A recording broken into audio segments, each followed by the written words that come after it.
대통령 마누라 김건희가 지난 2022년 9월에 코바나 컨텐츠 사무실에서 최재형 목사로부터 크리스찬 디올 명품 백을 받은 사건이 있었습니다. 그게 동영상으로 촬영이 됐고 전 국민이 그것을 다 봤죠.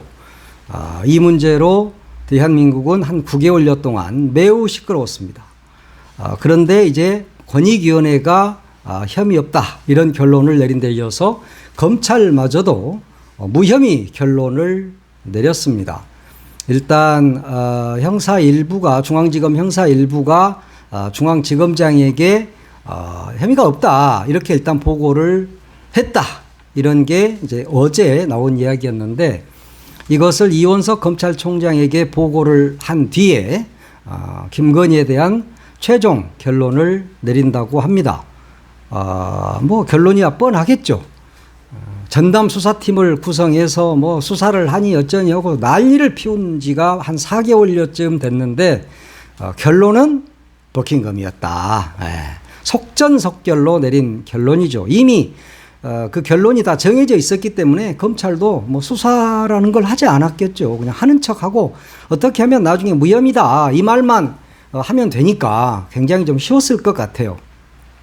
이런 결론들이 바로 부끄러움을 모르는 이 파렴치한 용산 여기를 바라보고 있는 애완견 검찰이기에 가능한 일이 아닌가 싶습니다.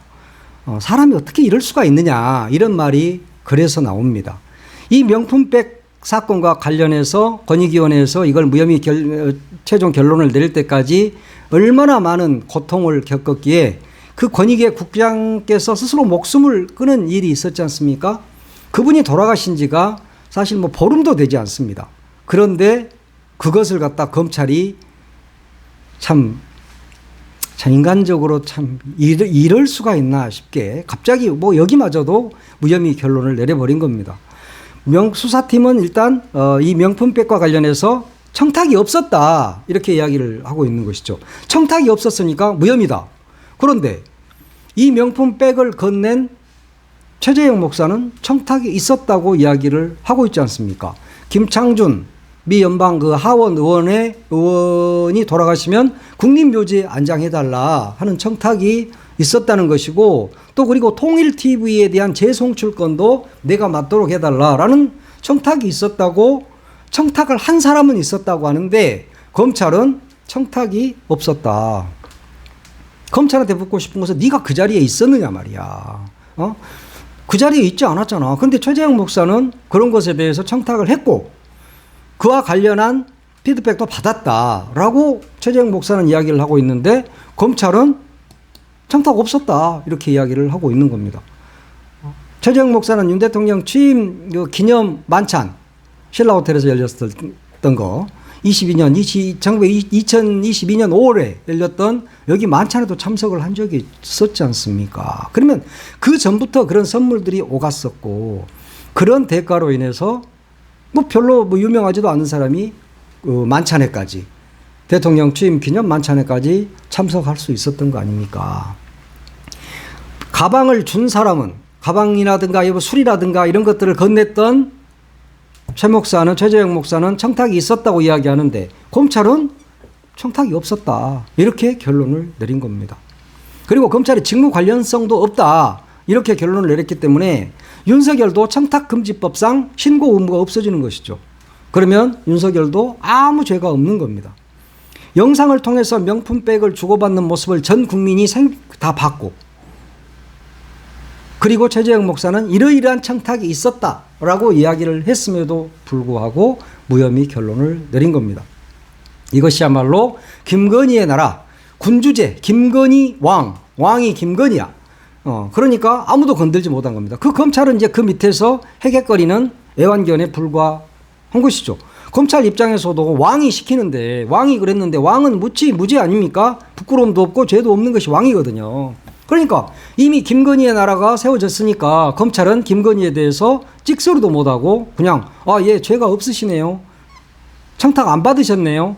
그러니까 무혐의입니다. 이렇게 이야기를 하고 있는 겁니다. 이건 이미 김건희를 불러다가 검찰이, 불러다가가 아니지. 김건희한테 경호처 부속 건물로 소환받아서 휴대폰마저 뺏긴 채 수사를 하는 척, 조사를 하는 척 했던 검사들. 그때 이미 시작이 된 거죠. 왜냐? 이렇게 무혐의를 내리기 위한 하나의 술수였던 겁니다. 그걸 뭐 황제조사니 이렇게 이야기를 하던데, 황제조사가 아니라 김건희가 애완견들을 불러다가 꾸짖은 거죠. 겁박했겠죠. 무기가 있는, 뭐 탱크도 있는 그런 경호처 부속 건물로 불러다가, 야, 휴대폰 내놔. 검사 니들 휴대폰 내놔. 그리고 검사 해봐 한번. 뭘 조사할 건데? 뭐 이렇게 한 거잖아요. 대한민국 검찰이 언제 피의자, 뭐 참고인이든 피의자든 그걸 검찰청으로 부르지 않고 쪼르르 달려가서 휴대폰마저 뺏긴 채 조사를 한 척 한 적이 있습니까? 이거야말로 법치가 무너진 것이죠. 뇌물을 받은 김건희는 무혐의인데 최 목사는 청탁금지법 위반이라든가 스토킹혐의라든가 건조물 침입혐의라든가 이런 것으로 인해서 지금 계속 수사를 받고 있는 상황입니다. 그러니까 이것이 뇌물이에요 라고 말했던 사람에 대한 보복을 하고 있는 것이죠. 김건희는 무죄인데 최 목사는 가혹하리만치 수많은 죄목을 넣어서 감옥에 쳐넣으려고 지금 검사들이 이러한 짓거리를 하고 있는 겁니다. 이런 불공정 수사가 아무런 견제 없이 대한민국이라는 나라에서 지금 버젓이 벌어지고 있습니다. 대한민국이 뭐 군주제로 바뀐 것 같아. 김건희의 나라, 김건희 왕 김건희를 모시는 나라가 돼버린 것 같아요. 독재 국가인지 또 하여튼 군주제 국가인지 그건 뭐 모르겠어요. 군주제 아니면 독재겠지.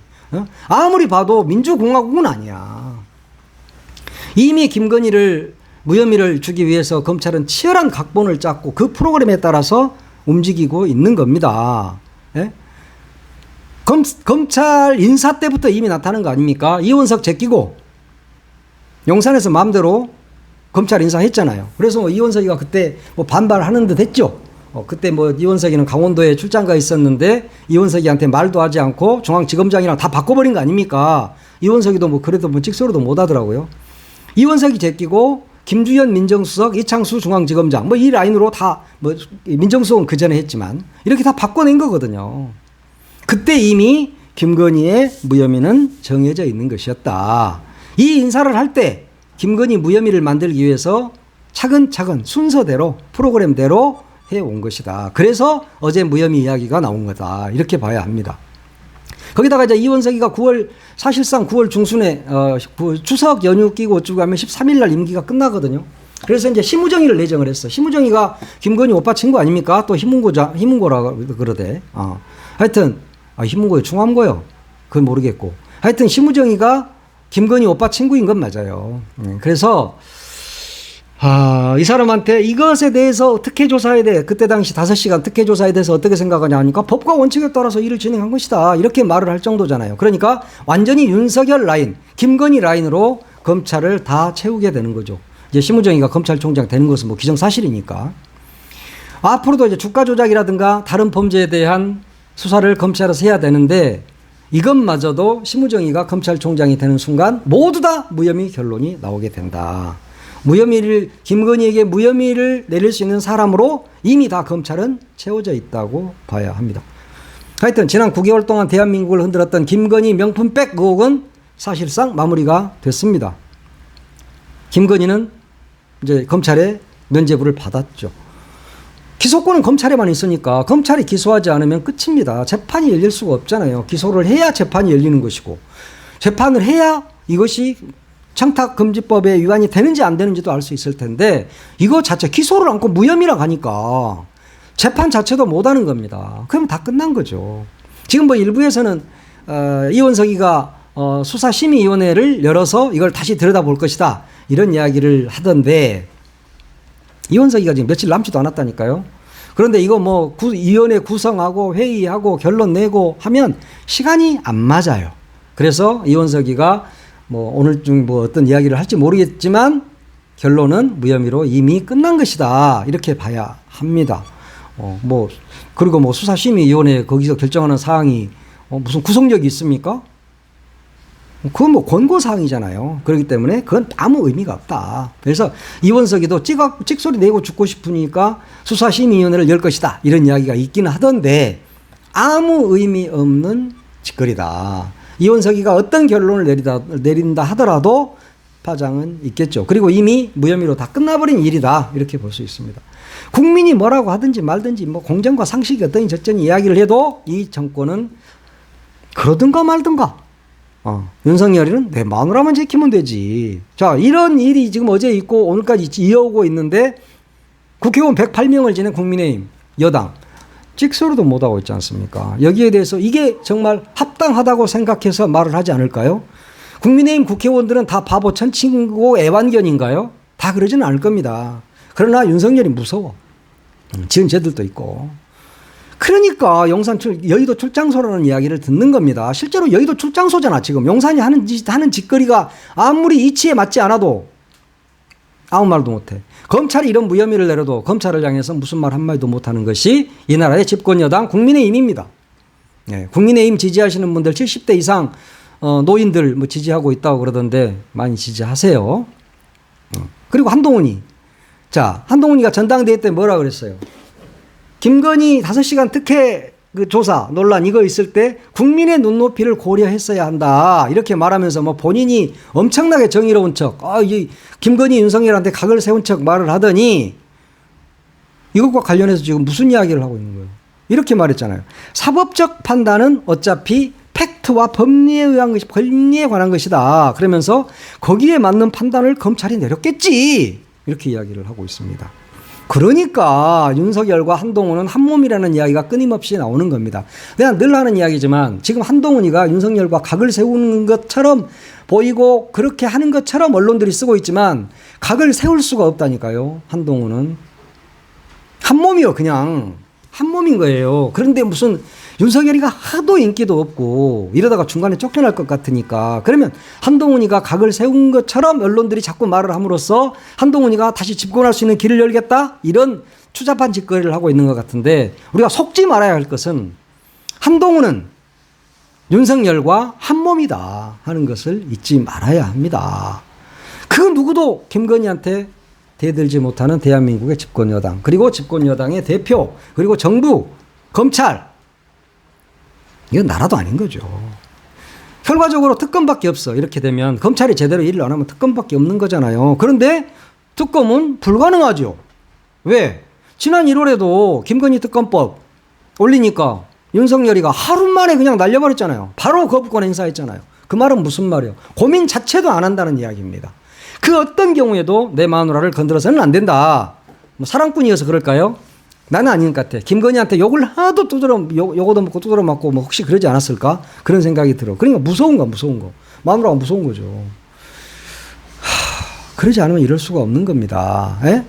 공정과 상식 이러면서 대통령이 된 사람이 되자마자 공정과 상식이라는 단어 자체를 안 꺼내. 공정이 뭔지 상식이 뭔지를 모르는 무식한 짓거리를 지금 하고 있는 겁니다. 지금 국회에서 법 만들어서 대통령한테 야 이거 제가 해라 하고 보냈는데 21번째 다 거부권 행사해버렸어. 그런데 또 김건희 특검법을 발의한다 한들 이걸 거부 안 하겠습니까? 자 그러면 여기에서 무력해야 되느냐.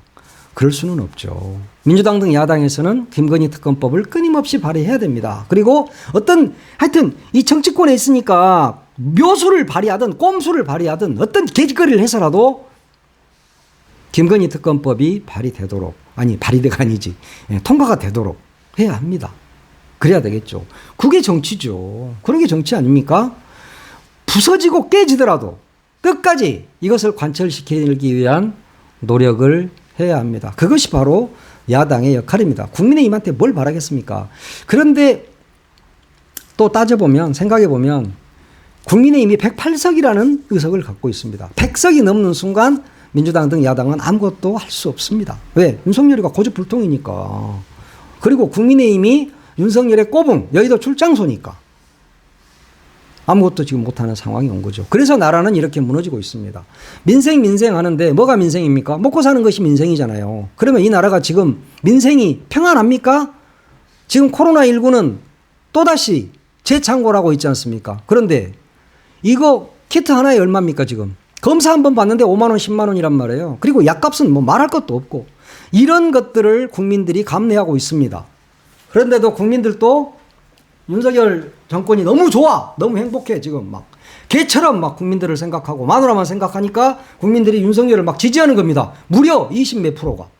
그러니까 윤석열이는 20 몇 프로가 나를 지지하고 있잖아 지금. 그러니까 나는 더 무도한 짓거리를 해도 돼 라고 생각을 한 것이죠. 의료 대란이 일어나서 지금 의사 2,000명이라는 개소리를 해서 물론 의사 당연히 늘어나야죠. 당연히 늘어나야 되는 게 당연한 거 아니에요? 그렇지만 그런 것들마저도 왜 그래야 되는지, 그리고 당사자들이 있어. 그러면 그 사람들과 협의도 하고 또 야당하고도 협의하고 이래서 이런 것들이 잘 이루어지도록 해야지. 이렇게 지금 얼마 동안 의료가 무너져 있습니까? 응급실을 지금 갈 수 없는 상황 아닙니까? 뺑뺑이 돌다가 돌아가신 분들도 있단 말이에요. 그러면 이런 것을 해결하고 한 게 아니라 맨날 검찰 통해서 자기 마누라 무혐의나 만들려고 딴짓거리나 하고 있으니까 이 나라가 여모양 옆골이요. 그런데 국민들은 지금 숨도 못 쉬어. 윤석열이 나빠요. 그 말 한마디를 못해 지금. 군사 독재 시절하고 뭐가 다릅니까? 군사 독재 시절에도 실제로 국민들이 얼마나 시끄럽게 한 적이 있습니까? 나중에 87년 6월 항쟁 때 한번 제대로 했던 거지. 그 이후에 뭘 했어요? 뭘 했어? 나부터도 해본 적이 없어. 그러니까 윤석열이가 나를 무시하는 거예요. 윤석열이가 그래서 우리 국민들을 무시하는 겁니다. 우리는 무시당해도 싸요. 저렇게 무도한 인간, 저런 것들을 우리가 끌어내리지 못하는 이 슬픔. 특검법 하나도 제대로 발의하지 못하는 대한민국. 왜? 국민의힘이 108석이니까 국민의힘한테 108석을 몰아준 것 자체가 국민이 잘못인 거잖아. 그러니까 누구를 탓할 것도 없어. 따지고 보면. 그러니까 이 나라는 윤석열이가 집권하는 내내 어떤 법 하나도 통과될 수가 없다. 좋은 거든 나쁜 거든 필요 없어. 윤석열이는. 아무것도 나는 안 할 거야. 나는 놀 거야. 나는 기시다하고 놀 거야. 그리고 지금 놀고 있는 거죠. 그런데 기시다는 내일 모레 끝나 9월이면. 일본 총리하고 열심히 놀고.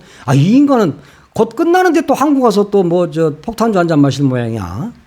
왜 그 끝나는 인기도 20%도 안 되는, 그래서 일본에서부터 쫓겨난 기시다를 또 한국으로 불러야 됩니까? 뭐 하자는 짓거리예요 지금 이게. 이게 지금 나라가 지금 이렇게 가고 있는 겁니다. 아이고, 코로나 때문에 지금 난리가 나고 코로나 비용이 얼마나 하고 지금 의료 대란이 일어나도 국민들은 평안합니다. 아주. 아이고 우리 윤 대통령님 잘하십니다. 이러고 있는 거야. 국민이 개돼지면 개돼지 대접을 받을 수밖에 없다.